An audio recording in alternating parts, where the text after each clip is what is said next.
বৈধতা দেওয়া হয়েছে। হোটেল রেস্তোরাঁয় বা যেসব স্থানে সাধারণ খাবার পরিবেশনের পাশাপাশি অ্যালকোহল সংরক্ষণ, প্রদর্শন ও পরিবেশন করা হয়, তারা তার স্থাপনের লাইসেন্সের জন্য আবেদন করতে পারবে। এই ধারার ফলে আগামীতে মানুষ হয়তো দোকানে গিয়ে কোমল পানীয়র মতো করে মদ চাইছে।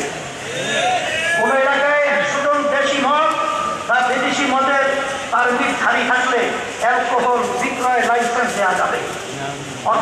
অর্থাৎ কোনো ক্লাব বা প্রতিষ্ঠানে যদি কমপক্ষে 100 জন সদস্য থাকে, যাদের এই পারমিট আছে, সেখানেই অ্যালকোহল বিক্রি করা যাবে।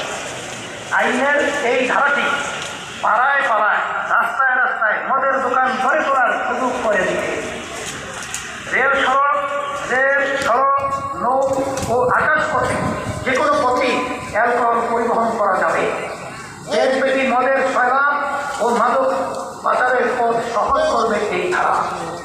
এছাড়াও পুরো বিধিমালাতে এমন সব ধারা উপধারা যোগ করা হয়েছে, তাতে মদকে একটি সাধারণ ও সহজলভ্য পানীয়তে বানিয়ে ফেলা হয়েছে, যার মাধ্যমে গোটা দেশের তরুণ প্রজন্মকে ধ্বংসের দিকে ঠেলা দেওয়া হয়েছে। আর আমার বিশ্ব স্বাস্থ্য সংস্থার হিসাবে বাংলাদেশে মদ সেবনের কারণে লিভার সিরোসিসে আক্রান্ত হয়ে 2016 সালেই মারা গেছে 2000-এরও বেশি মানুষ। এছাড়া মদ্যপানজনিত ক্যান্সার ও মদ্যপানের পর ড্রাইভিংয়ের সময় দুর্ঘটনায় মৃত্যু হয়েছে আরও অন্তত 1000 মানুষের।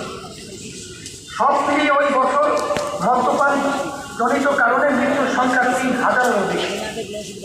প্রতি বছর বিশ্বব্যাপী মদ সেবনের ক্ষতিকর প্রভাবে মারা যায় 30 লক্ষের মতো মানুষ। মদের ক্ষতিকর প্রভাবে 200 ধরনের রোগ ও ইনজুরিতে আক্রান্ত হয় মানুষ। বাংলাদেশ থেকে 39 বছর বয়সী যারা মারা যায়, তাদের মধ্যে 13.5% মদ্যপানজনিত কারণে মারা যায়। মদ সেবনের প্রতিক্রিয়ায় মানসিক ও আচরণগত সমস্যা দেখা যায় অনেকের মধ্যে। 2018 সালের তথ্য মতে বাংলাদেশে 15 বছরের বেশি বয়সীদের 0.8% মানুষ মদ পান করে।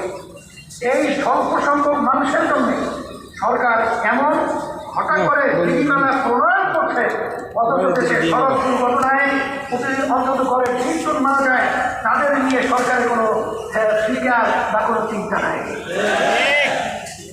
সার্বিকভাবে মনে হচ্ছে এই সরকার গোটা জাতিকে নেশাগ্রস্ত করতে চাইছে, তরুণ প্রজন্মকে নেশায় আচ্ছন্ন করে নিজেদের স্বার্থ হাসিল করতে চাইছে। আমার বাংলাদেশের সংবিধানের 2য় ভাগে রাষ্ট্র পরিচালনার মূলনীতি পর্বে ধারা 18-তে বলা হয়েছে, 1. জনগণের পুষ্টি স্তর উন্নয়ন ও জনস্বাস্থ্যের উন্নতি সাধনকে রাষ্ট্র অন্যতম প্রাথমিক কর্তব্য বলিয়া গণ্য করিবে এবং 20